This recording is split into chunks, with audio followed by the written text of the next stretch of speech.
When I met my son's fiancée, she laughed in my face. At least you don't need a mask for Halloween. You're scary enough as it is. The hurtful joke hit me like a betrayal from someone close to me. But when her parents recognized me, they burst into tears and whispered, "Is it really you?" Her world was turned upside down. Before we continue, please subscribe to the channel and write in the comments what time it is where you are now. I checked the roast one last time, pressing my finger against the crust. Perfect. The potatoes had that golden color my late wife Marie used to achieve, and the green beans sat in the serving dish I'd inherited from my mother. 62 years of living had taught me that first impressions mattered, and I wanted Gordon's fiancée to see that his father knew how to set a proper table. The dining room looked good. I'd polished the mahogany table that morning, positioned the chairs just so, even put out cloth napkins instead of paper. Pearl Morrison, that was her name.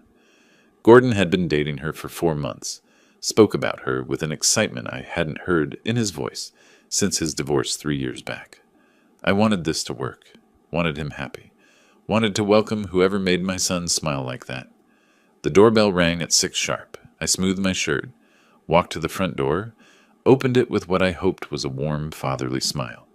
"At least you won't need a Halloween mask. You're scary enough already." Pearl's words hit me like cold water. She stood there, grinning, blonde hair pulled back, dressed in clothes that probably cost more than my monthly pension.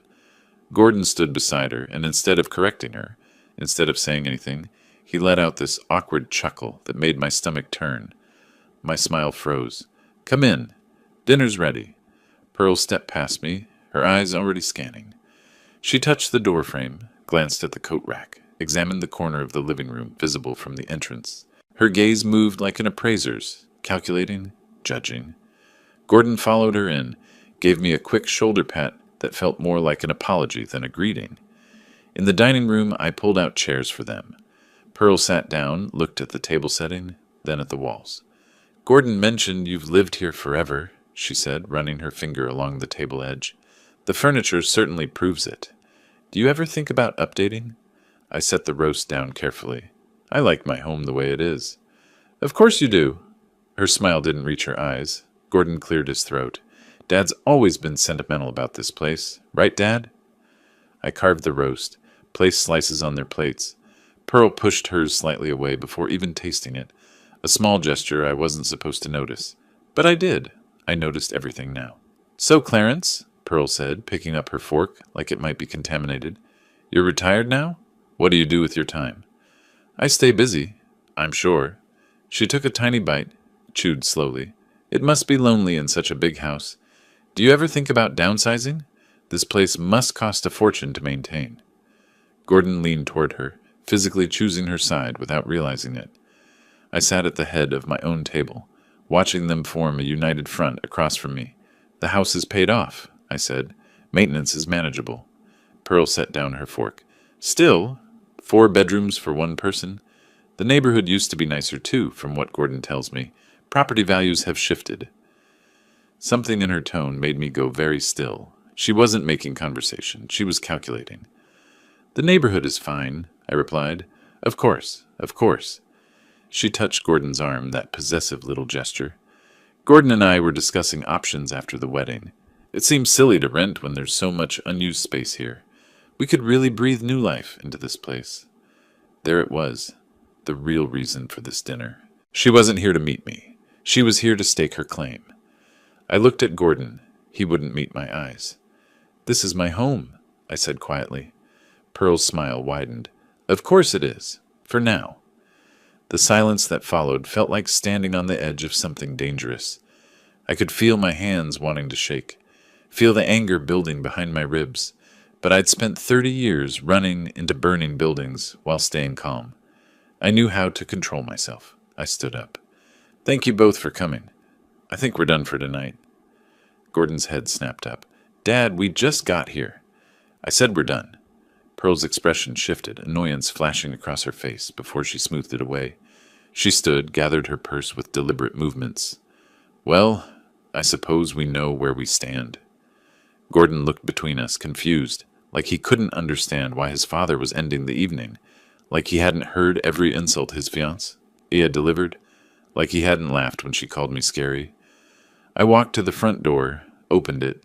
The March evening air felt cold against my face. Pearl walked out first, her heels clicking on the porch. Gordon hesitated. "Dad?" "Good night, Gordon." He left. I closed the door, turned the lock, stood in the sudden silence of my house.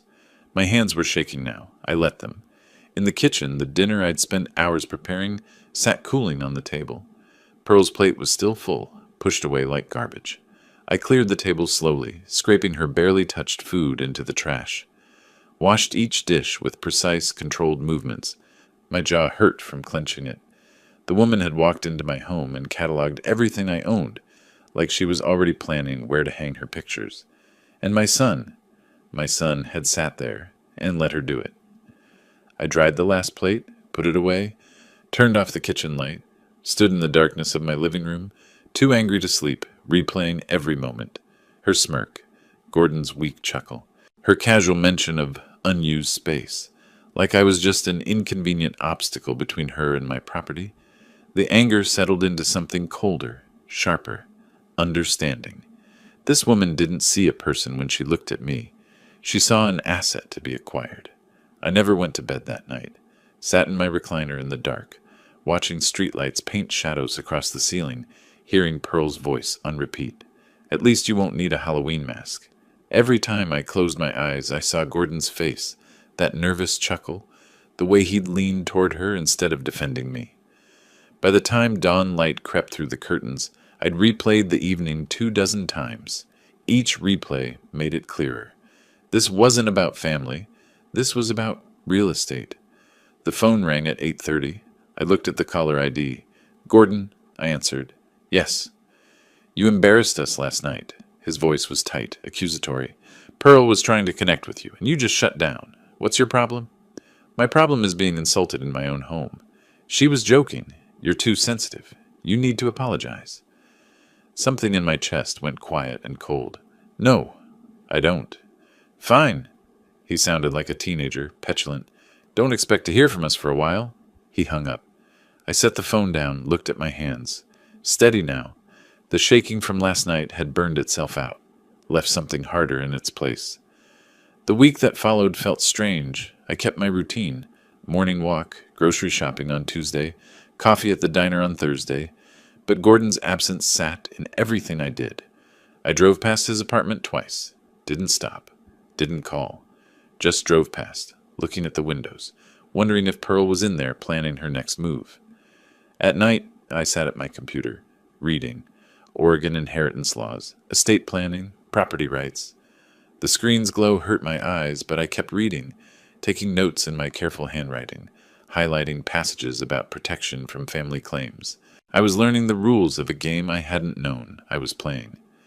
7 days after that first call, Gordon called again. Different tone this time, excited, rushed. "Dad, I have great news. Pearl and I are engaged. The wedding's in July." I measured my response. "That's fast." "When you know, you know." He sounded so happy, so convinced. "And we've been discussing logistics. Your house makes perfect sense for us." There it was again. My house. Their logistics. "What are you talking about?" I asked, though I already knew. "You've got all that room and you're alone there. 4 bedrooms just sitting empty. We'd be helping you out, really. Pearl's already looking at paint colors for the guest rooms." "Those aren't guest rooms," I said. "This is my house." "Don't be selfish, Dad. It's time to think about family." Family. The word tasted bitter. "Let me be clear, Gordon. You and Pearl will not be moving into my house. Not now. Not after the wedding. Not ever." "You can't be serious." "I've never been more serious. This conversation is over." I hung up before he could respond. Sat there holding the silent phone, feeling something shift inside me. I wasn't hurt anymore. I was done being defensive. They wanted to play chess with my life? Fine. But they'd picked the wrong opponent. I walked to my home office, pulled out the filing cabinet. Deed to the house, existing will, bank statements, pension information. I spread everything across the desk, taking inventory. Everything I'd worked for, everything I'd built through 30 years of crawling through smoke and carrying people out of burning buildings. Everything they thought they could just claim because I was old and alone, and supposedly too weak to fight back. I picked up the phone, Called a notary service. I need someone to come to my home. Estate documents. Yes, as soon as possible. She arrived 2 days later, a professional woman in her 40s carrying a leather briefcase. I'd spent those 2 days drafting, researching, preparing. We sat at my dining room table, the same table where Pearl had insulted me, and I signed new documents. Each signature felt like drawing a line in the sand. These changes mean your estate will be handled according to these specific terms, regardless of any family expectations, the notary said, reviewing the papers. Are you certain? I'm certain. Where do I sign? After she left, I sat at my desk with a fresh notebook. Wrote down everything I knew. Pearl's background. Nothing yet, but I'd find out. Gordon's finances. Probably stretched thin if they were so eager to move into my house. Property laws. Studied. Will modifications. Completed. I crossed out options that wouldn't work. Circled strategies worth pursuing. By the time I closed the notebook, the afternoon sun was slanting through the windows. My reflection in the dark computer screen looked different. Harder. Calmer. I wasn't the confused host trying to please his son's fiancées anymore. I wasn't the father desperately hoping Gordon would defend him. I was a man who'd spent his life learning how to assess threats, formulate strategies, and execute plans under pressure. I'd pulled people from burning buildings. I'd made life or death decisions in seconds. I'd survived situations that would have broken weaker men. Pearl Morrison thought she could walk into my home, insult me, and take what was mine. She thought I'd roll over because I was old, because I was alone, because she'd convinced my son to choose her side. She was wrong. I opened the notebook again, started writing. Real plans this time, with timelines and contingencies. They wanted war, they'd get one. But it would be fought on my terms, with my rules, and they wouldn't see it coming until it was too late. The phone rang. Gordon again. I didn't answer. Let it ring until the machine picked up. His voice, muffled through the speaker, sounded frustrated. Dad, we need to talk about this. You're being unreasonable. Call me back. I erased the message without listening to the rest. There was nothing left to discuss. They'd made their move. Now I'd make mine. 3 weeks passed quietly. I kept my routines. Worked in the garage organizing tools I'd already organized twice. Answered calls from old colleagues, but not from Gordon. The silence from my son felt deliberate, like he was regrouping. I knew what was coming. People like Pearl didn't give up. They adjusted tactics. The doorbell rang on a Tuesday afternoon while I was replacing a hinge on my workbench. I wiped my hands, walked through the house, saw Gordon through the front window. Alone, nervous posture, shifting his weight. I opened the door. Can we talk? He asked. I stepped aside, let him in, didn't offer coffee. We sat in the living room, me in my chair, him on the couch. Not comfortable, not social. Whatever this was, it had an agenda. Pearl and I have been planning the wedding, he started, hands clasped between his knees. The venues in Portland aren't cheap. We want to do things right, start our marriage properly. He paused, looked at his hands. I need to borrow $15,000. There it was, clean and direct. I almost respected the approach. That's a significant amount, I said. I know, but your family. This is important. His voice picked up speed like he was working through a script. Pearl is accustomed to a certain lifestyle. Her parents would help, but they've got their own financial situation. We'll pay you back, obviously. Once we're settled. My answer's no. He blinked. What? I live on a fixed pension. That money isn't available. His jaw tightened. Come on, Dad.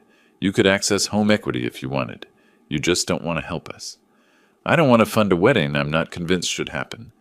Gordon stood up, started pacing. This is exactly what Pearl said you'd do. You're sitting in a house worth $500,000 in this market, and you won't help your only son get married? What are you saving it all for? I stayed seated, kept my voice level. It's mine. I earned it. That's reason enough. Earned it. He said it like an accusation. You worked, sure, but now you're alone here with 4 empty bedrooms, while Pearl and I are cramped in a 1-bedroom apartment, struggling to afford a decent wedding. And you won't what? Hand over my equity because your fiancé is used to a certain lifestyle? His face flushed. That's not fair.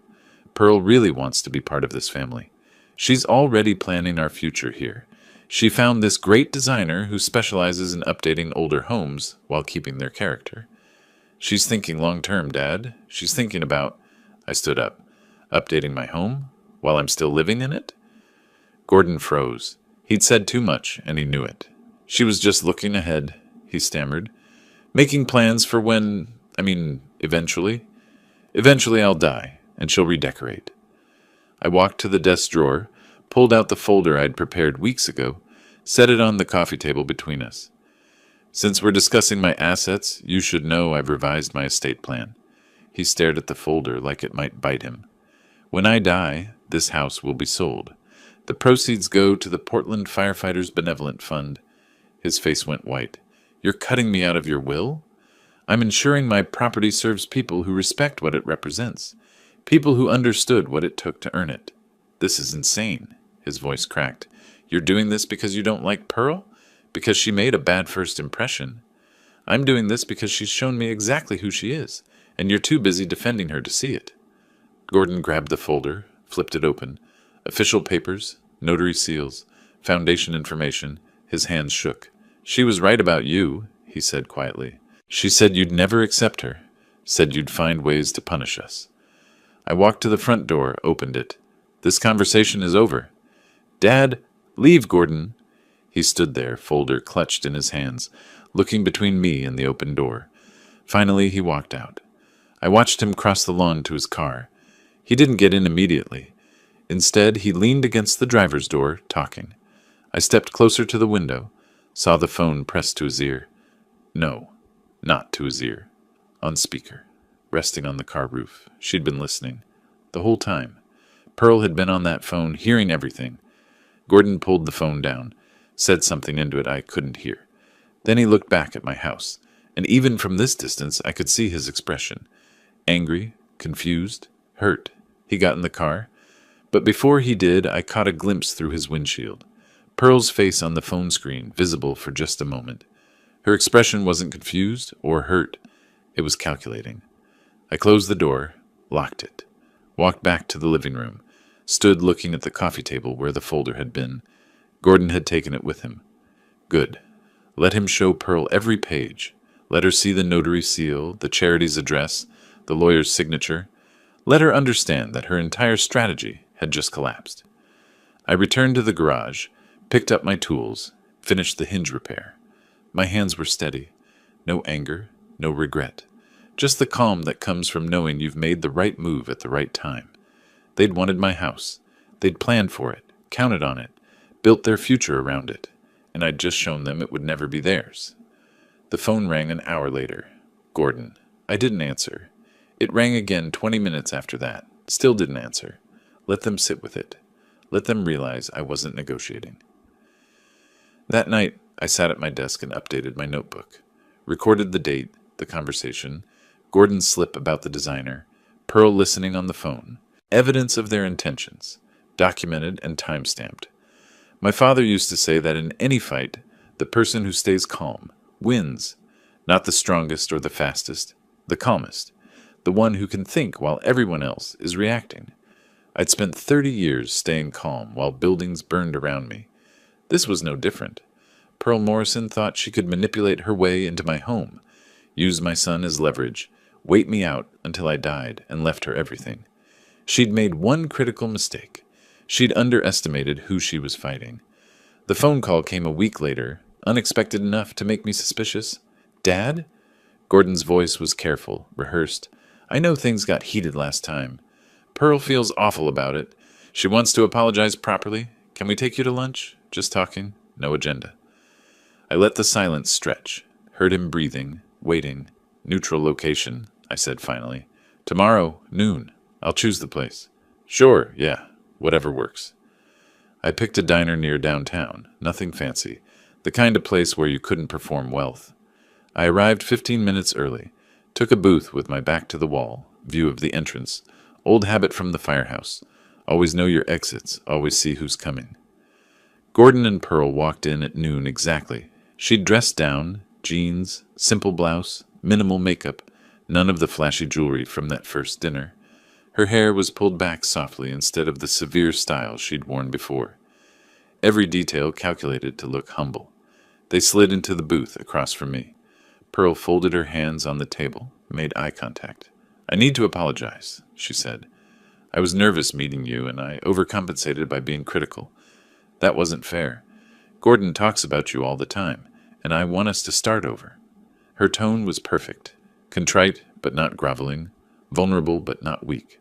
If I hadn't seen her real face, I might have believed it. "Actions matter more than words," I said. "I understand. Let me prove it." The lunch was painfully civil. Pearl asked about my firefighting career, questions she should have asked at that first dinner. Gordon relaxed, probably thinking his father and fiancée were finally connecting. I answered with enough detail to seem engaged, not enough to seem warm. When the check came, Pearl reached for it. "Please, let me." I let her pay.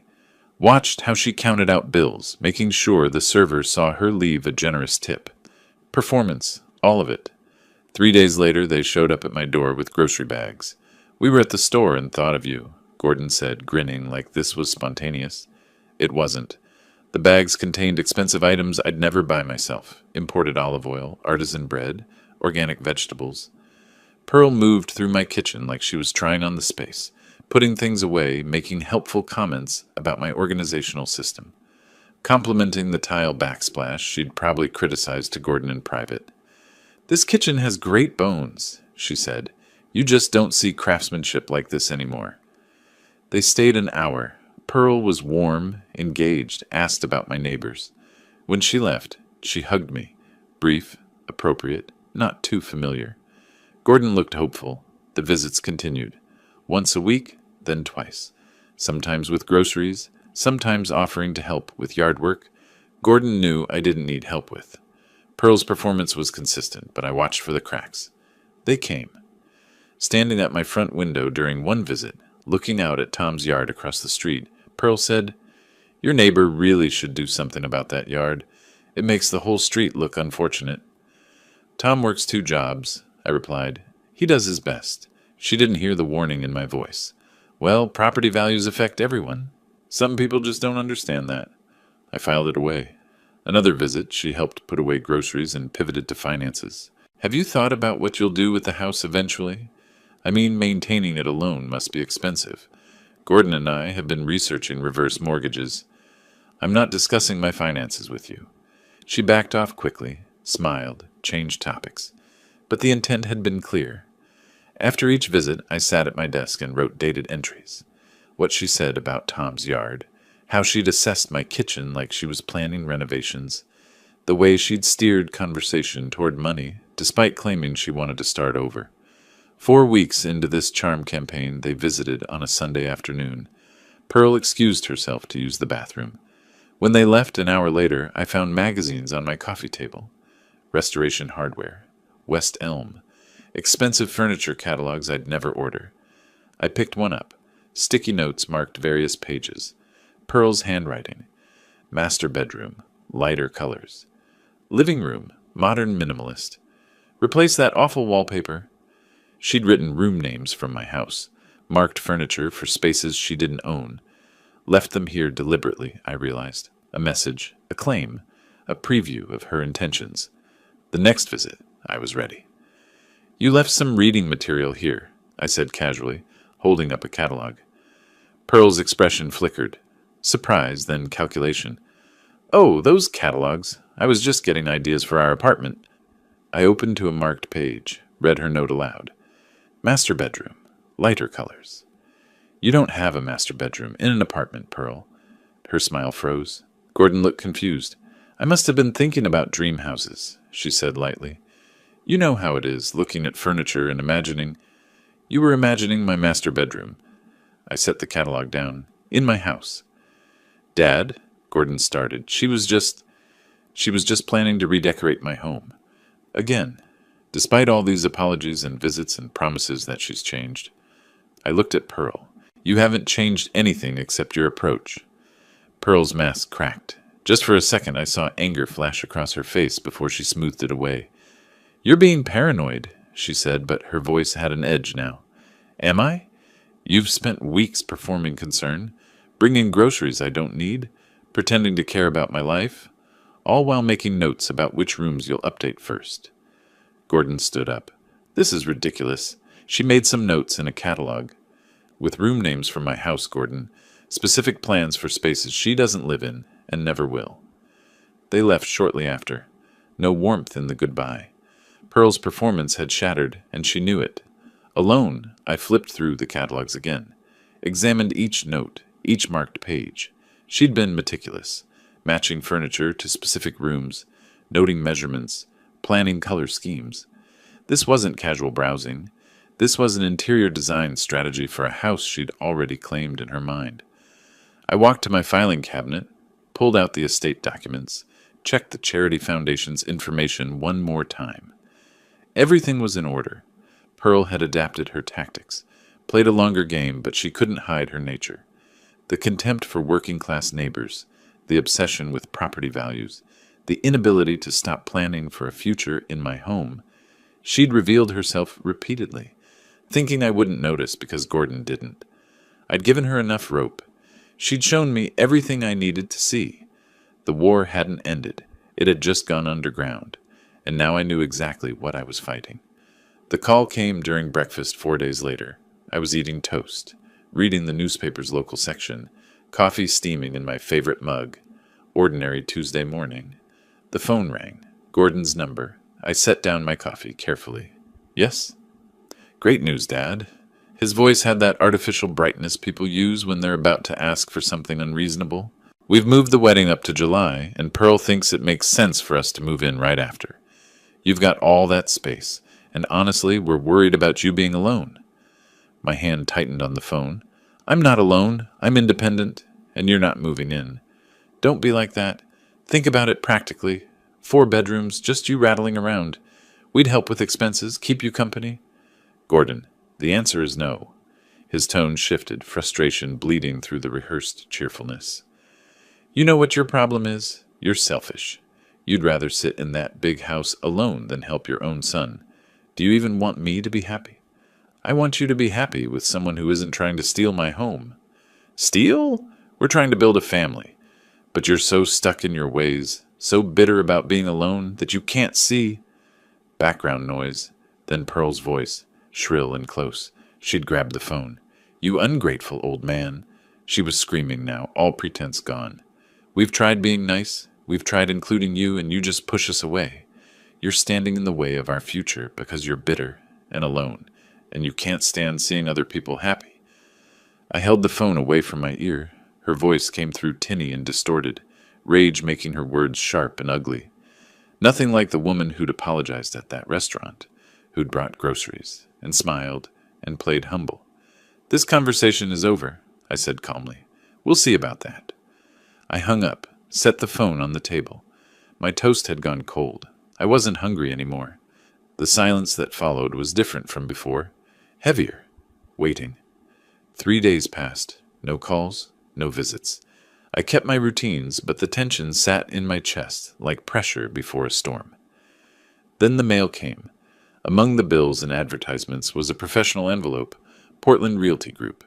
I opened it standing at my kitchen counter. Dear homeowner, thank you for your interest in our property evaluation services. Per your request, through Ms. Pearl Morrison, we've prepared a preliminary market analysis for your property at... I read it twice. The estimated value, $540,000. The request date, 3 weeks ago. Right in the middle of Pearl's charm offensive, when she'd been visiting with groceries and smiles and furniture catalogs. She'd been pricing my house, while pretending to apologize, while bringing me food, while performing concern.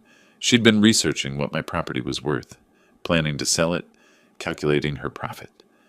I picked up the phone, called the real estate agency. A woman answered, professional and pleasant. I'm the homeowner at this address, I said. I never authorized this appraisal. A pause. Our records show Pearl Morrison contacted us on behalf of the family. She said you'd agreed to explore options for estate planning purposes. I agreed to nothing. Send me all correspondence related to this request. Every email, every note, every document.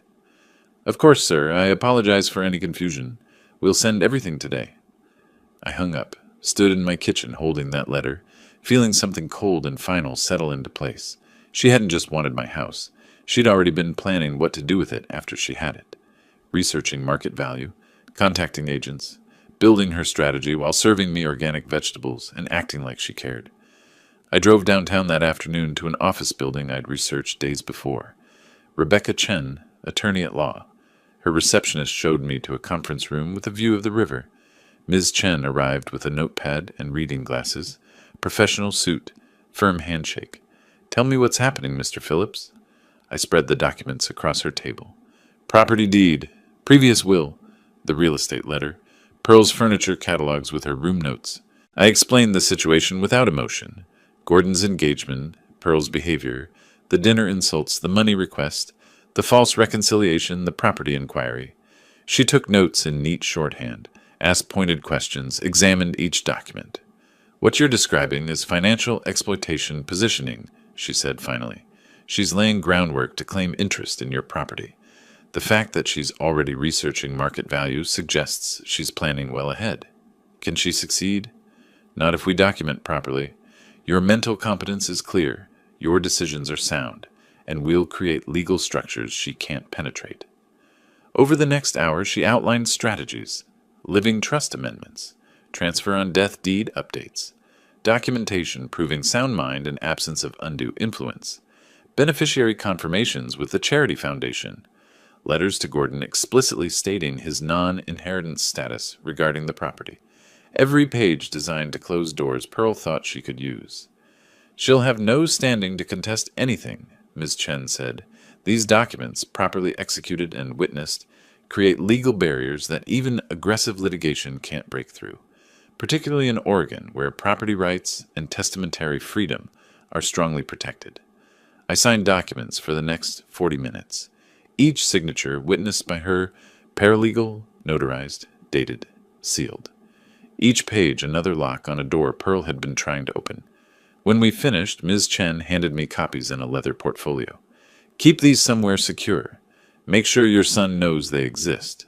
Transparency removes her ability to claim surprise or manipulation later." I drove home with the portfolio on my passenger seat. Back in my house, I filed the documents in my safe, kept copies in my desk, spread them across the dining room table one more time, reviewing what we'd built: irrevocable trust, transfer on death deed, updated will with mental competency affidavit, letters of intent, charity beneficiary confirmations, foundation acceptance documentation. Pearl Morrison had walked into my life 4 months ago with a plan to acquire my property. She'd insulted me, manipulated my son, performed false kindness, researched property values, made room-by-room renovation plans, and positioned herself to claim everything I'd worked for. And I'd just locked every door she'd been planning to use. My phone rang. Gordon again. I didn't answer. Let it go to voicemail, didn't bother listening to the message. Whatever he wanted to say, whatever new angle Pearl had coached him on, it didn't matter anymore. I'd built walls she couldn't climb, locked doors she couldn't open, created legal structures she couldn't penetrate. The house was mine, would always be mine, and when I died, it would serve people who understood what it took to earn it. She'd played a long game, but I'd played a better one. A week passed in careful silence. I worked in my garage, tended my small vegetable garden, had coffee at the diner with Tom from across the street, settled into the idea that my relationship with Gordon might be permanently severed. It hurt less than I expected. Maybe I'd been preparing for it longer than I realized. The phone rang on a Tuesday afternoon. Gordon's number. I almost didn't answer. "Dad," his voice sounded exhausted. "I know you're angry. I know Pearl crossed lines, but the wedding's in 3 weeks, and I can't get married with this tension." I said nothing. Let him fill the silence. Pearl's parents, Thomas and Donna, they're good people. Maybe if we all meet, we can find some understanding. "One more dinner, please. If this happens, it's in a restaurant," I said, neutral ground. "Having them come to your home would mean something. It shows you're willing to include her family in your space. Please, Dad, let them see who you really are." I thought about it. Weighed the risk of another disaster against the slim possibility of reaching Gordon one last time before this marriage locked him in. "I'll do this dinner," I said finally. "But understand, This is the last attempt. No more negotiations, no more chances. After Saturday, we'll both know where we stand." "I understand." Relief flooded his voice. "Thank you for giving us this." "Don't thank me yet. Truth has a way of emerging at these gatherings." We set it for Saturday evening, 6 o'clock. Gordon would bring Pearl. Her parents would arrive separately. 6 people. 1 table. Whatever happened next. After hanging up, I walked through my house, seeing it with fresh eyes. Not just my space, but the stage for whatever was coming. The dining room where Pearl had first insulted me. The living room where I'd refused to fund their wedding. The kitchen where I'd received the real estate letter. Every room told part of this story.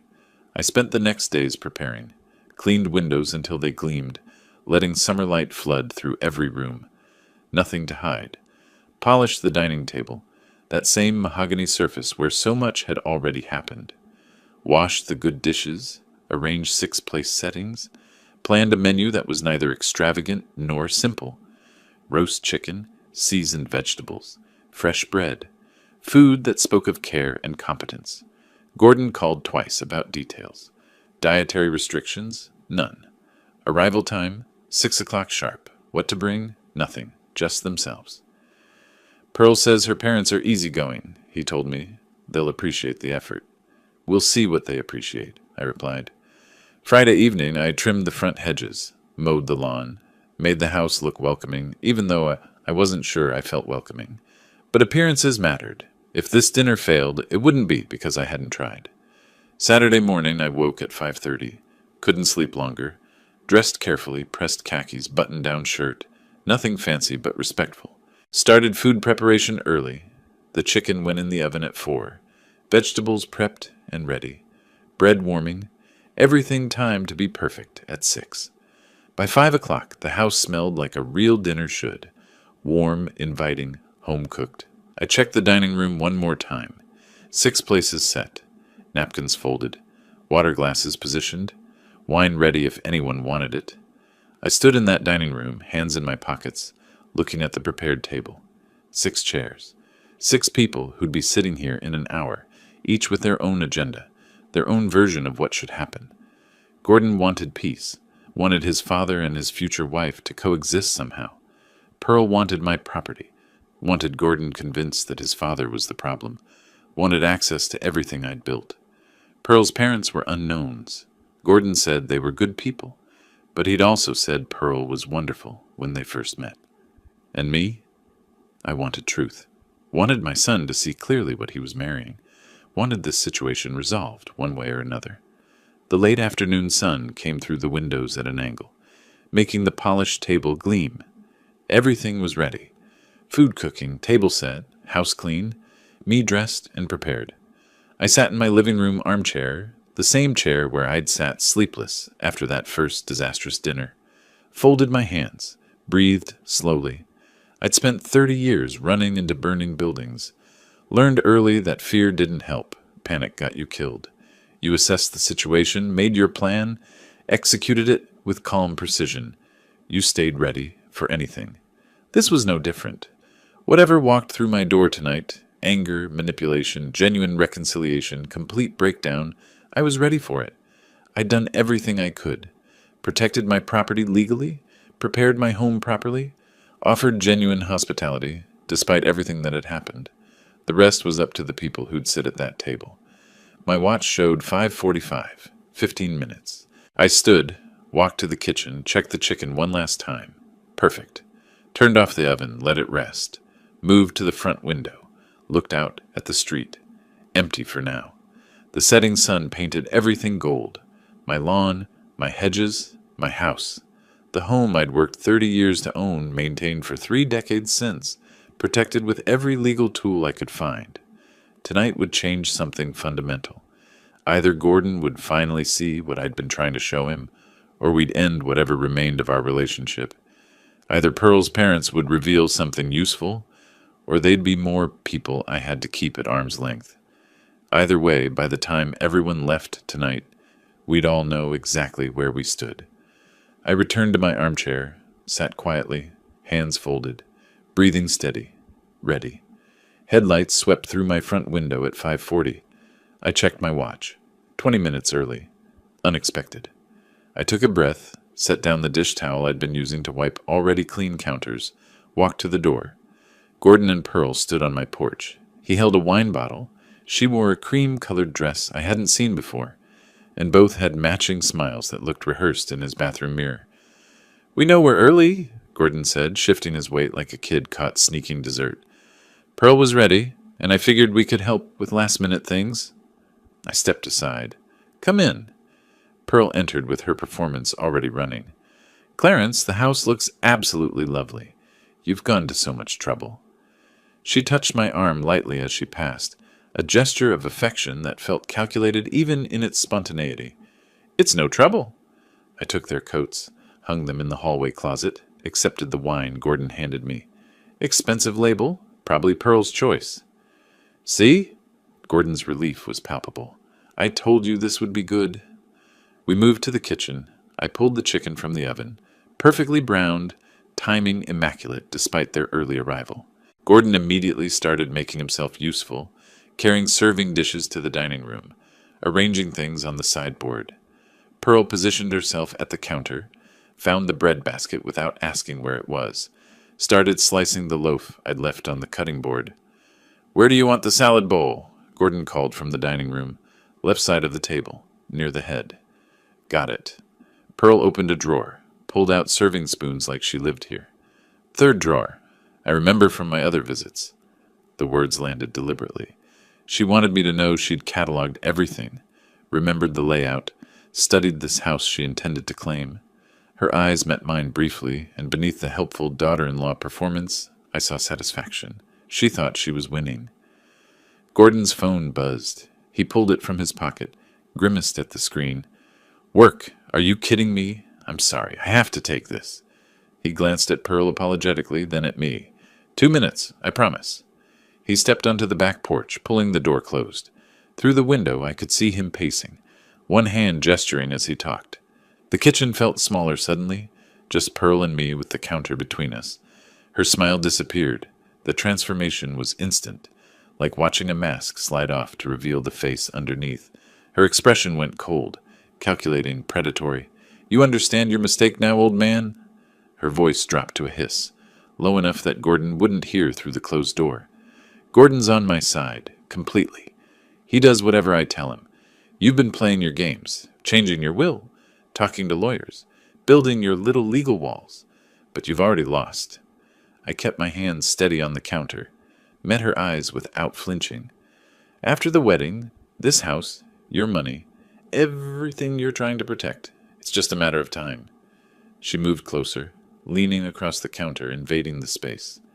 "Gordon will convince you, or I'll wait you out. Either way, you're what, 62? How many years do you really have left?" "Enough," I said quietly. She laughed, soft, mocking.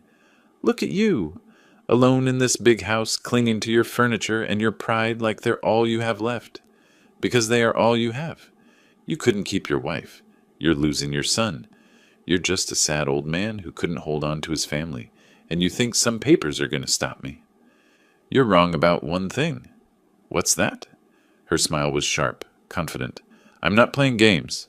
Her eyes narrowed. "You think you're tough? You think your little legal tricks matter? I've been planning this since before Gordon proposed. Every move calculated, every word chosen.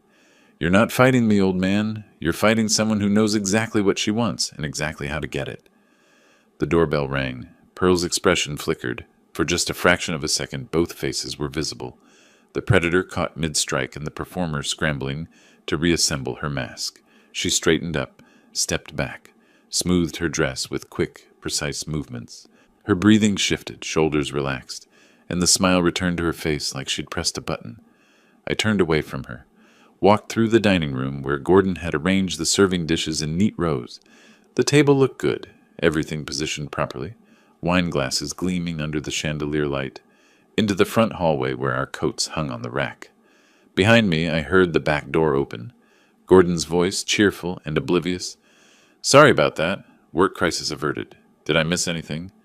"Just me telling your father how much this evening means to us." Pearl's voice was honey and warmth, every trace of venom erased. The switch had been complete.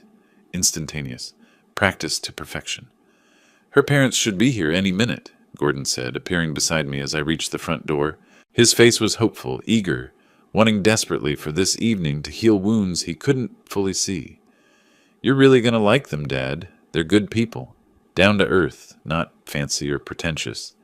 I reached for the doorknob, paused with my hand on the cold metal. Something felt weighted about this moment, significant in a way I couldn't articulate. The house was warm behind me, dinner ready, wine breathing, my son standing close enough that I could hear him breathing. Pearl somewhere in the kitchen doorway, wearing her performance face, thinking she'd already won. And on the other side of this door, two people I'd never met who were supposed to somehow make sense of this impossible situation. My heartbeat accelerated, not from fear or anxiety, but from some instinct I couldn't name, like standing outside a building before entering, sensing something off about the structure, the weight distribution, the way smoke moves through unseen spaces. 30 years of running into fires had taught me to trust those instincts. I turned the knob, pulled the door open, and everything I thought I knew began to crumble. A couple stood on my porch. 60s, maybe. The man wore a pressed button-down shirt, the woman a simple navy dress. Both smiled in greeting. You must be... I started. The man's face changed. His smile froze, then fell away. His eyes locked onto mine. Not a casual glance, but intense focus, studying my features like he was trying to solve a puzzle that suddenly appeared in front of him. He reached out, gripped his wife's arm. Wait, Donna, look at his face. Really look. The woman turned her full attention to me. Her expression shifted from polite to confused to something else. Her hand went to her mouth. Your face, she whispered. I know your face. I don't think we've met before, I said. We have. The man, Thomas, stepped closer, examining me from one angle then another. His voice was shaking. 25 years ago. You saved our daughter's life. Gordon appeared behind me. What?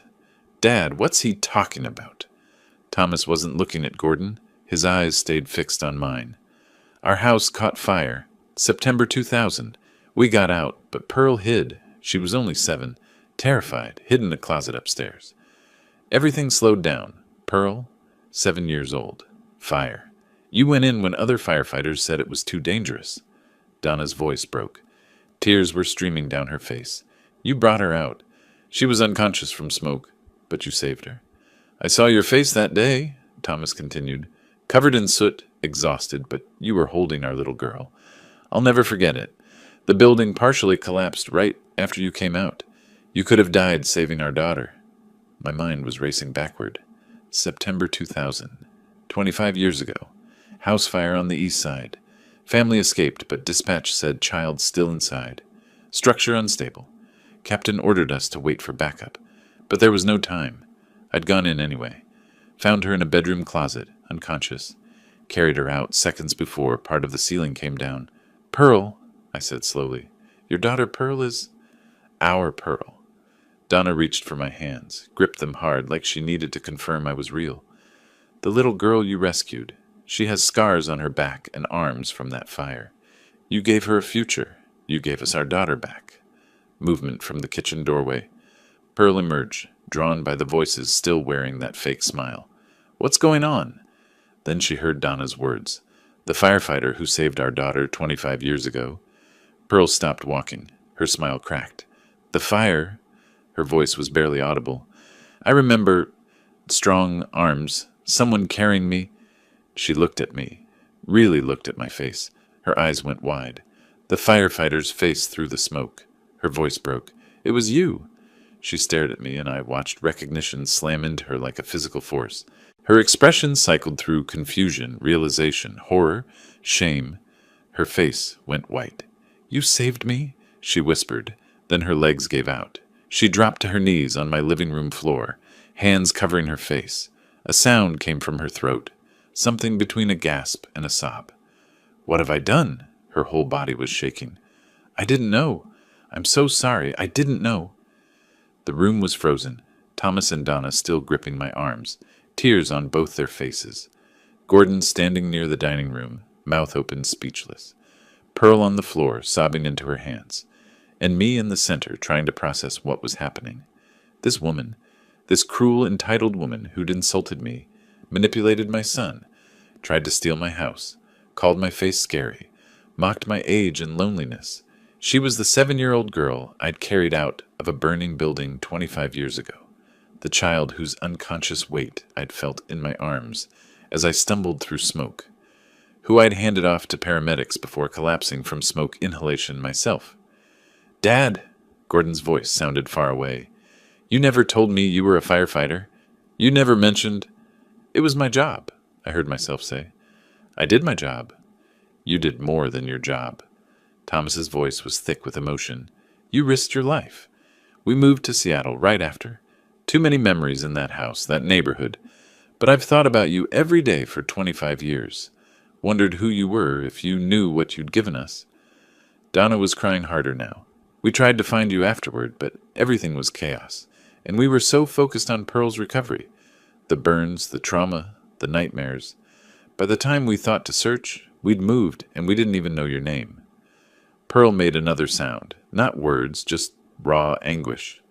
Her parents looked at her, then at me, trying to understand what was happening, why their daughter was on the floor, devastated. "Pearl," Donna said gently. "Honey, what's wrong? This is wonderful. We finally found him. We can finally think." "She didn't know who I was," I said quietly. The words hung in the air. Thomas and Donna looked between Pearl and me, confusion replacing their joy. "She's been trying to take my house," I continued. My voice sounded flat, distant, insulting me, manipulating Gordon, planning to move in after the wedding. I changed my will to protect my property, and she called me an ungrateful old man standing in the way of her future. Silence, complete silence. Pearl's sobs were the only sound. She was curled on herself now, face hidden, shoulders heaving. "The first time we met," I said, looking at Thomas and Donna, "she told me I didn't need a Halloween mask because my face was scary enough already." Donna's hand went to her throat. Thomas went pale. "I didn't know," Pearl managed through tears. "I swear I didn't know it was him. I didn't remember his face clearly, just shadows and smoke and someone carrying me. If you'd known, would you have been different?" The question came out harder than I intended. "Or would you have just used it differently?" She looked up at me then. Her face was destroyed, makeup running, eyes red, expression shattered, and for the first time since I'd met her, I saw something genuine. "I don't know," she whispered. "I was so angry. About the scars, about the nightmares, about being weak and scared. I spent my whole life proving I was strong, that I couldn't be hurt. And I became—" Her voice broke. "I became cruel." Gordon finally found his voice. "Dad, why didn't you ever tell me you were a firefighter?" I looked at my son. "Because I left that life behind when your mother got sick. And after she died, talking about the past felt like opening wounds that hadn't healed. But you saved lives. You saved Pearl's life." "I saved a lot of lives," I said quietly. "It was my job for 30 years. I didn't know what happened to most of them afterward. Didn't know their names or their futures. Did my work and went home." Thomas was staring at me like I was something sacred. "You gave us 25 more years with our daughter. Watched her grow up, graduate, find Gordon. Every moment we've had with her. We owe you." Pearl made another broken sound. I stood there, surrounded by crying people, feeling like the ground had shifted beneath my feet. Everything I'd thought I understood about this situation had just been rewritten. The antagonist was someone I'd saved.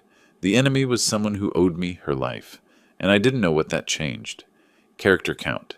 5,996. Part 9. The full story. I needed to move. Standing in the hallway with everyone frozen in shock wasn't sustainable. "Let's sit down," I said, my voice cutting through the emotional static. I guided them toward the dining room. Thomas and Donna moved first, still holding each other, taking seats on one side of the table. Gordon helped Pearl up from the floor. She was shaking, unsteady, and led her to a chair across from her parents. She sat, but wouldn't look up, arms wrapped around herself like she was trying to hold her pieces together. I remained standing until everyone else was seated, then took my place at the head of the table. The food I'd prepared sat cooling on the sideboard, forgotten. None of us were thinking about dinner anymore. "Tell me what happened that night," I said to Thomas. He nodded, took a breath. September 2000. The smoke alarm woke us at 2 in the morning. By the time we got out of bed, flames were already consuming the first floor. Electrical fire, faulty wiring in the walls. His hands moved as he spoke, showing the configuration of their old house, the height of the flames. We got out through the back door, made it to the lawn. That's when we realized Pearl wasn't with us. Donna's voice broke as she continued. She'd been sleeping in her room upstairs. When the alarm went off, she panicked. Instead of coming to us, she hid. That's what 7-year-olds do when they're terrified. They hide. The firefighters arrived fast, Thomas said. Maybe 6 minutes. But the structure was already unstable. The captain was setting up, organizing the approach. We kept screaming that our daughter was inside, upstairs, but he said they had to wait for backup. The building could collapse. I remembered. Station 12, East Side. 2 a.m. call. Captain Morrison, different Morrison, no relation, had been cautious. By the book. Smart firefighting. Then one firefighter just went in. Thomas's voice shook. The captain was shouting at him not to go. Said the structure was compromised. But he went anyway. You went anyway. The memory surfaced, sharp and clear after 25 years of being buried. I'd been with Portland Fire for 7 years then. Young enough to think I was invincible, experienced enough to know better, but there was a child in that building. You disappeared into the smoke, Donna said, tears streaming down her face. We waited. It felt like hours, but was probably 3 minutes. Then you came out, coughing, covered in soot. You were carrying Pearl. She wasn't moving. I remembered the weight of her. 7 years old, unconscious, limp in my arms. The beam that fell behind me as I descended the stairs, missing me by maybe 2 feet. The captain's face when I emerged, fury and relief, fighting for dominance. The paramedics worked on her right there on the lawn, Thomas continued. You stayed until they got her breathing properly. You had burns on your arms and face. He gestured to my forearms, and I realized he could see the scars there, faded but permanent. But you wouldn't leave until you knew she'd be okay. The captain was furious with you, Donna said. But you just said, she's 7 years old. I wasn't waiting. Pearl made a sound, half sob, half gasp. Her hand went unconsciously to her shoulder blade, touching through her blouse where I knew scars lay hidden. We moved to Seattle 3 weeks later, Thomas said. Pearl was in the hospital for 2 weeks, then recovering. The house was destroyed. The insurance paid out, but we couldn't stay in that neighborhood.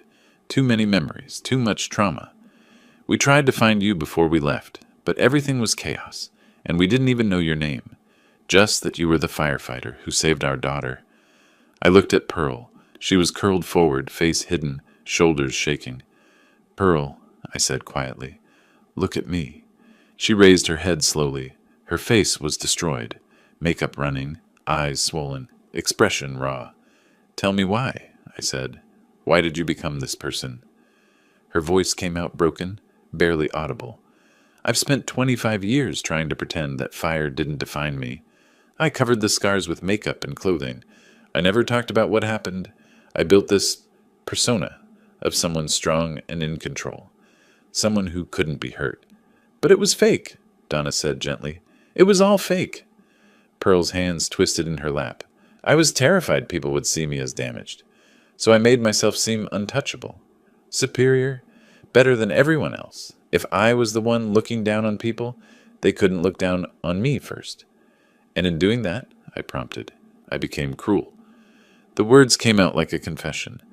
I became exactly the kind of person who shouldn't exist in the world. The kind of person I should have been grateful wasn't in my life when I was recovering. Gordon spoke for the first time since we'd sat down. Pearl, why didn't you tell me about any of this? She looked at him, fresh tears spilling, because I didn't want you to see me as broken. But I would have understood. I didn't want understanding, her voice cracked. I wanted to be seen as strong, perfect, someone who had everything together. And look what that turned me into. Look what I did to your father. The silence was heavy. I stood up. Everyone's eyes followed me. I went into that fire to save a child who deserved a chance at life, I said, my voice steady and clear. A child who was innocent and scared and needed help. I'm disappointed that child grew into someone who would treat others with cruelty and contempt. Someone who would try to take what isn't hers, who would manipulate and insult and mock. Pearl's shoulders shook harder. Donna reached across the table but didn't quite touch her daughter. But, I continued, I see genuine remorse now. Not performance. Actual understanding of what you've done. So I forgive you, Pearl. Her head snapped up, eyes wide with disbelief. However, I said, and my tone firmed, forgiveness isn't the same as trust. Respect isn't given automatically just because we share history. It has to be earned. If you want to be part of this family, you'll need to show through actions, not words, that you've changed. That the person you were at 7, the one who deserved to be saved, is someone you're willing to become again. The words hung in the air. Pearl stared at me, then slowly nodded. Unable to speak through her tears, I sat back down. The dinner I'd prepared would go uneaten tonight, but something more important than food had been served. Truth, recognition, the possibility of transformation. Gordon reached for Pearl's hand. She gripped it like a lifeline.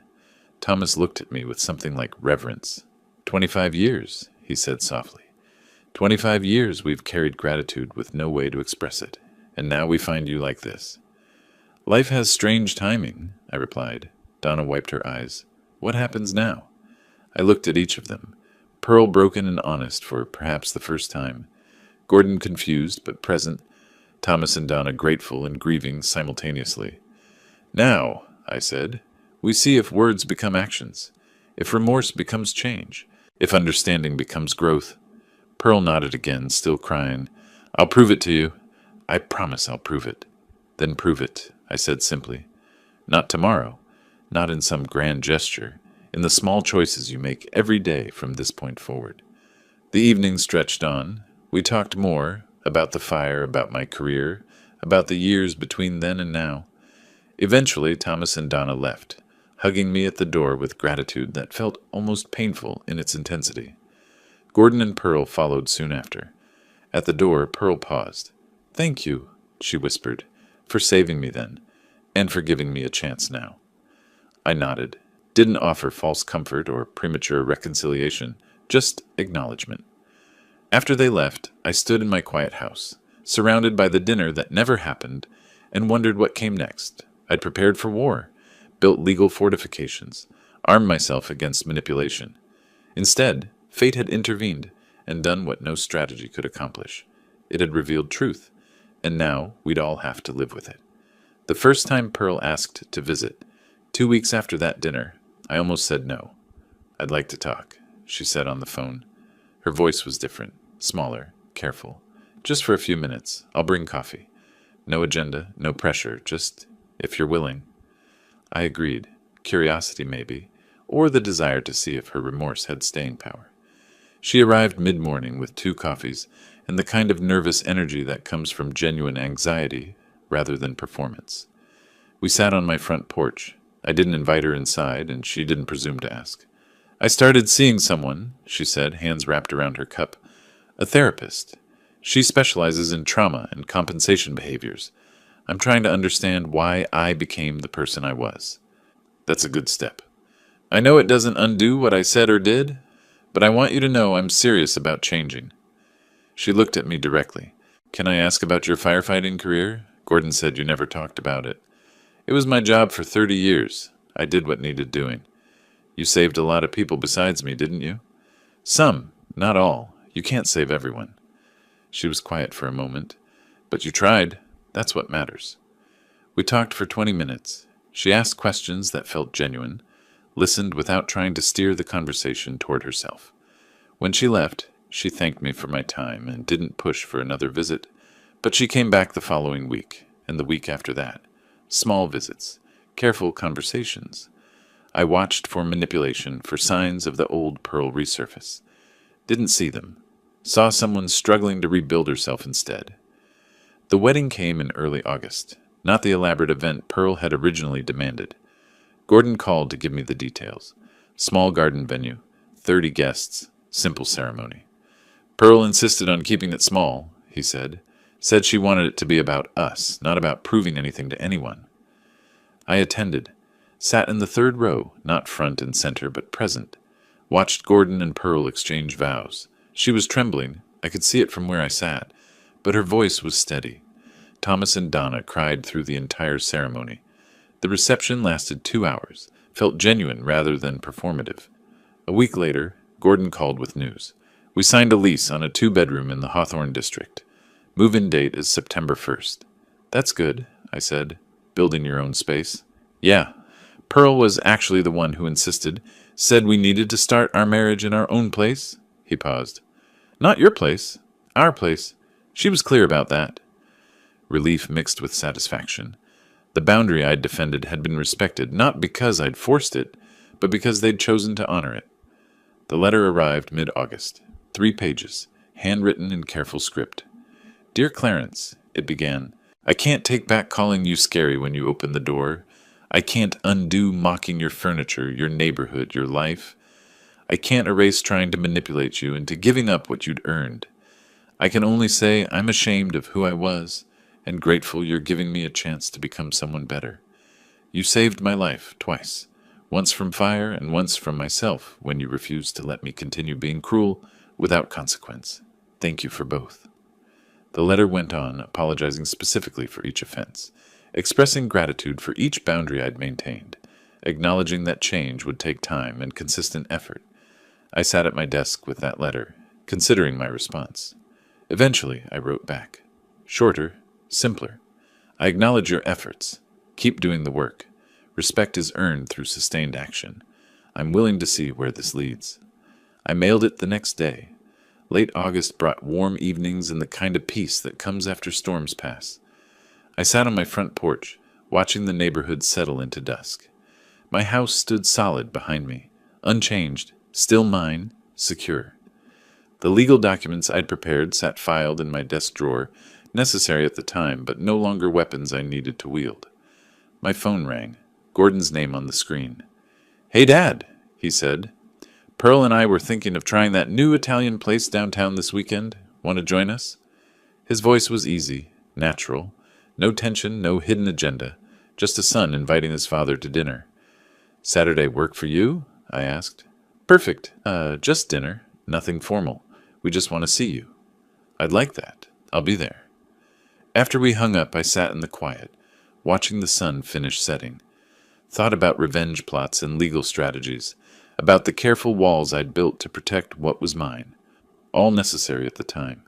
All rendered unnecessary, not through my strategies, but through truth's intervention.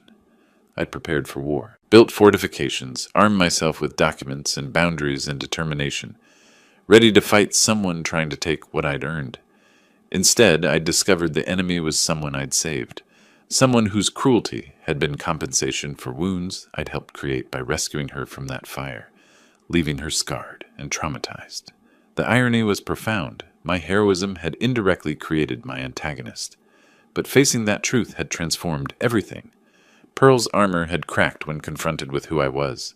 Her defenses couldn't survive the weight of understanding, and in breaking, she'd found a chance to rebuild properly. My victory wasn't in punishing her. It was in maintaining my dignity, holding my boundaries, and allowing space for genuine transformation.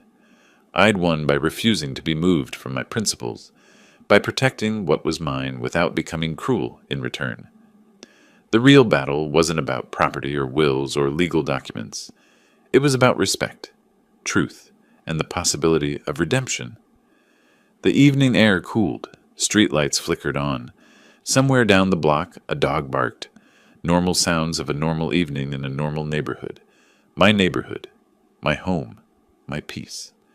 I'd saved a 7-year-old girl from a burning building 25 years ago, not knowing she'd grow into someone who'd threaten everything I valued, but I'd also given her a second chance to become someone worth saving again. Sometimes revenge is unnecessary.